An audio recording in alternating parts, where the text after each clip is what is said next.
want to play this clip. This is from Fox News. They posted this, and like the whole strategy that we'll just outbreed them ignores the entire sort of situation that people are born into, and how that is, say, not conducive to creating conservatives. Because this is Fox News posted this. This woman completely signifies as a Fox News viewer, and then you actually watch what she's saying, and you say that, well, there's actually something broken here with the deliverance of, well, I guess in her, what this woman says here is the American dream.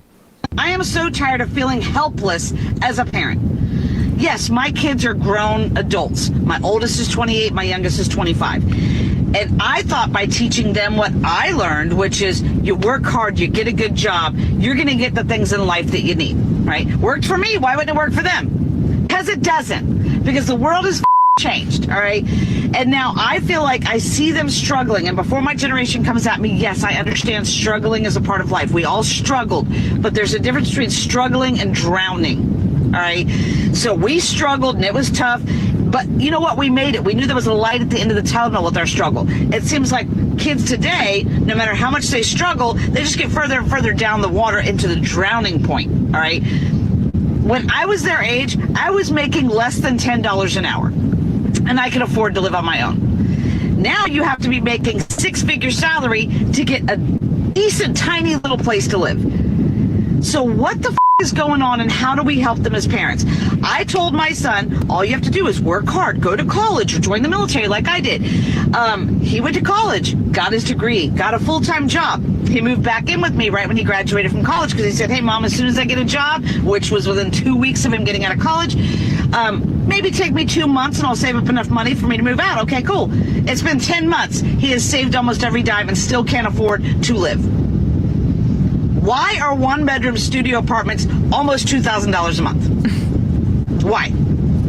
Like, I just don't get it. So I don't even think that there's even classes anymore. There used to be, upper class, middle class, lower class. It's literally turning into the ultra wealthy, and then everybody else is just poor. Now, that's an interesting way she ends it there. David Griscom and I are... Is Bender gone again? No, I'm right here. On that? I can't find Thursday. Oh, there it is. In Marx's Communist Manifesto, he says, probably too early, given what he says later in the 18th Brumaire, but that it's all becoming proletarians and capitalists. And that's the problem, and she went on Fox and Friends, and maybe we should find that for tomorrow, what they actually said, but she will not find any satisfaction or solutions on that side of the aisle there. It's very clear what's happening is that capitalists have decided that, we're going to jack up prices on all this stuff. It's not, and again, like, this is not just inflation, like Biden inflation, right? Like, this whole cost of living thing is, like, I think everybody here's entire existence on this planet, like our generations, right? Like the cost of college and university is ridiculous. The cost of, but a big part of college, like of my student loans, the money that I paid out, especially go to NYU, a huge chunk of that went to pay for my rent in New York City.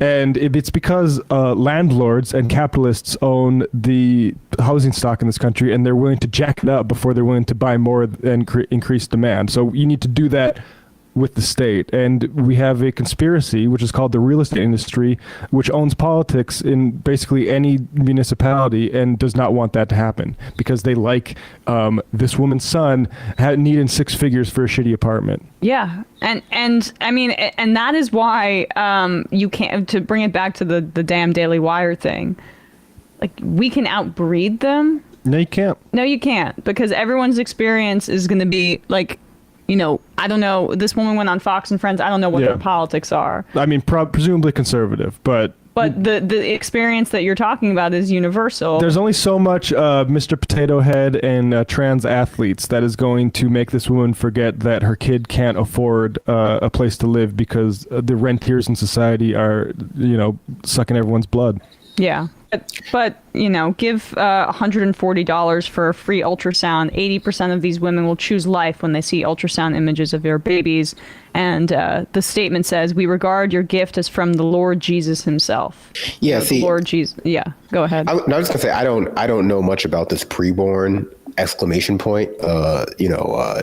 503. But the first thing it sounded like was like those crisis pregnancy centers that pretend to be abortion clinics, where like, you know, women who are struggling or hurting go and think they're getting abortion care, but instead they're shown like ultrasounds and giving like, you know, sermons about how Jesus will judge them if they go through with it. And then they kind of just like spin their wheels.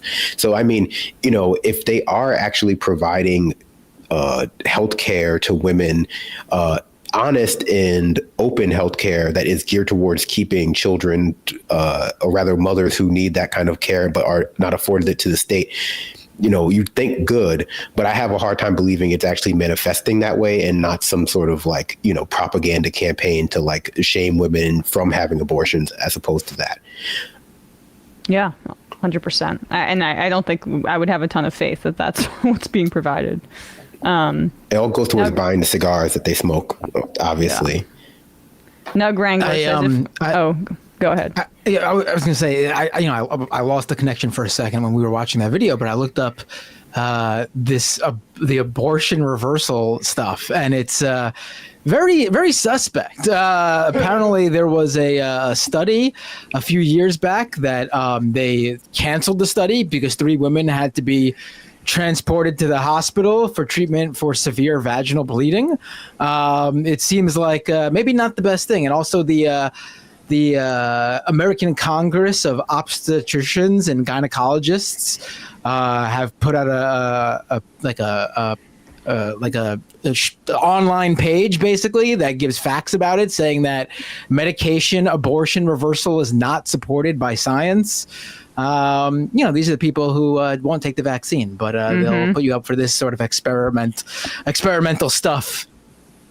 Yeah, exactly. I mean, they've been very clear that the life of the mother is not as important as their values about, you know, her right to choose. So if it causes a little like, you know, hemorrhaging, well, that's what you get for being pregnant.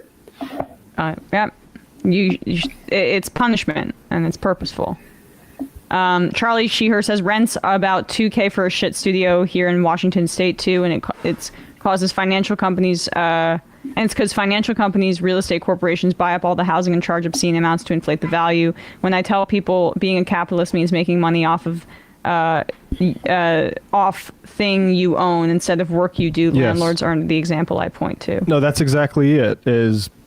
I mean, how all these like passive income guys, what is the ultimate dream is to own like an apartment complex that you can be a slumlord on and make easy money. And you can, it's wild. Like TikTok, David and I did some on Left Reckoning of like landlord TikTok and guys just talking about, you know, how they will charge late fees to certain tenants and like, I mean, just like the entrapment and just the shabby nickel and diming of people basically so these guys can earn like millions of dollars a year and feel superior to everyone. And eventually they can be Jared Kushner. I mean, that's he's the prime example. The wealthiest slumlord in the United States, arguably. And like, I think like the message is like, I am not here. Like if I was talking to Fox News and this woman, like, or PBD, for instance, I'm not here to appeal to people who pay for their lives by buying and selling stuff that other people produce.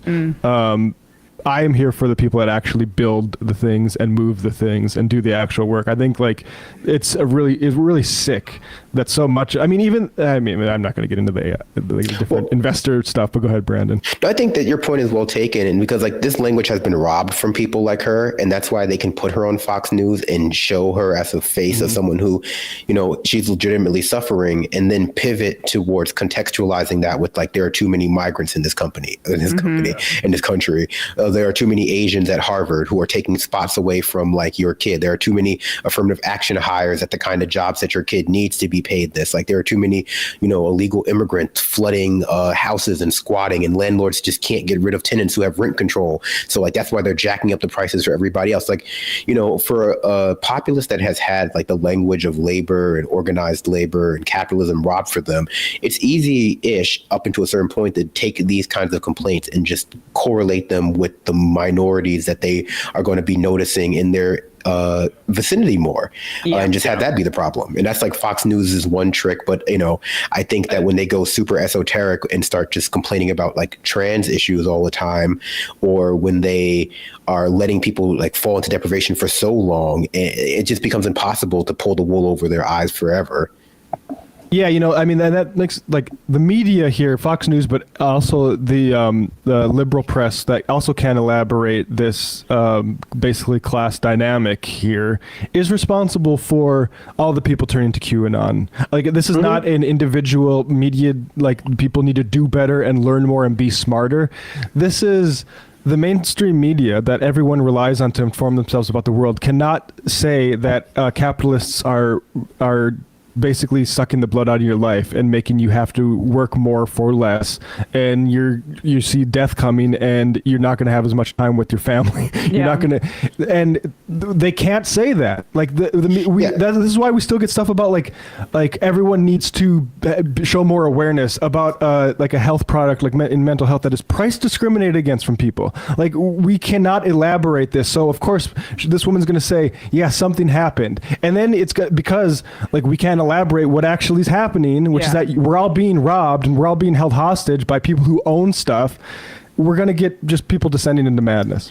Well, I mean, not to go on for a long time, but I think that's an important part of why like the coverage of conspiracies in mainstream media tend to be like incomplete, because they fail to recognize that for the most part, conspiracies take purchase in people's heads when there's a lack of compelling narratives to actually explain what they're observing in the world around them. That's not to say that every person who believes that reptiles are secretly controlling the government has some sort of real deep, critique of the government that they're waiting to hear. But for the most part, we see all of these people in our society turning to not just like QAnon, but various types of fringe conspiracies, both politically motivated or politically concerned, all the way to like completely apolitical, at least at the surface level. Yeah, and the entry point, and they tend to go down to all to the same place, which is like anti-Semitic Illuminati stuff. But it's the socialism of fools in the sense where they don't have the class consciousness to beat that back.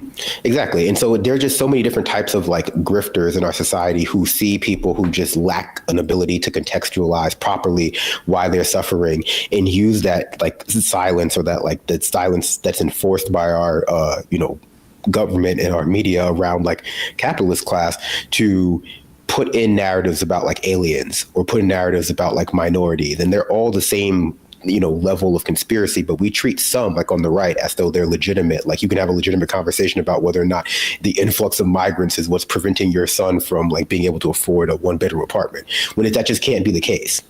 Yeah.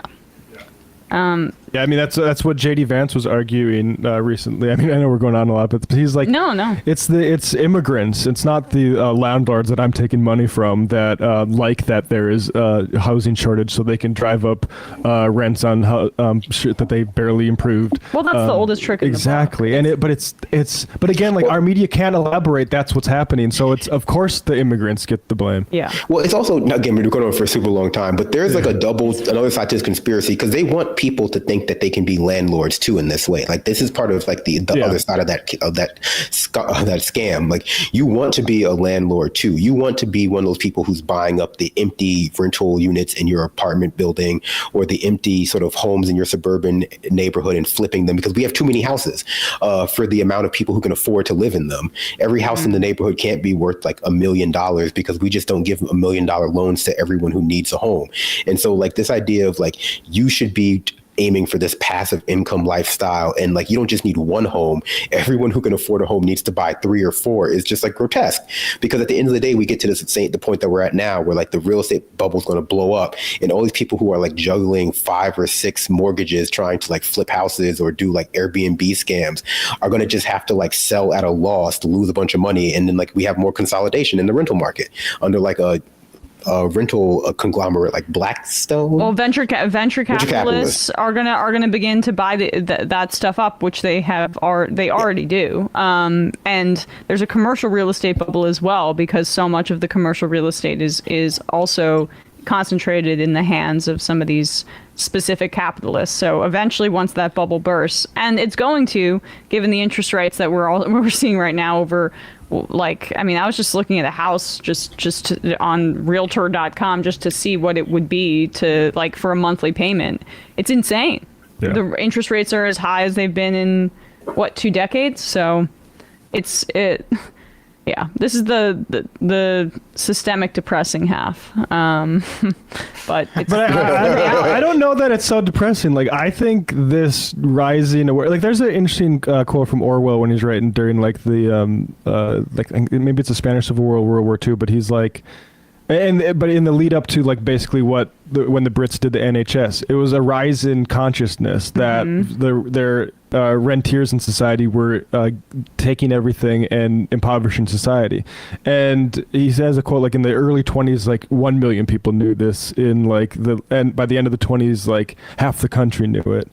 And I think, like, labor summer contributing. Exactly. We have all this union stuff, which is, I think, as clear as it's been in my life, like that you have all different varieties of whether it's truck drivers or, John Hamm, like, it's the same struggle, because what she said is, I feel like there's no more classes anymore. Well, like that echoes what Marx said again, like in the Communist Manifesto, that it's becoming proletarians and capitalists. And unfortunately, not quite the case, but that dynamic is the one that I think ultimately leads to this sort of, I guess, maybe revolutionary possibility.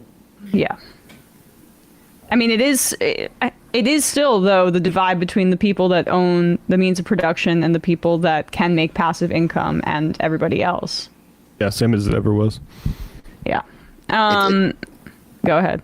I was gonna say, it's the people who own Bitcoin and the people who don't. That's going to be the real classes of the future.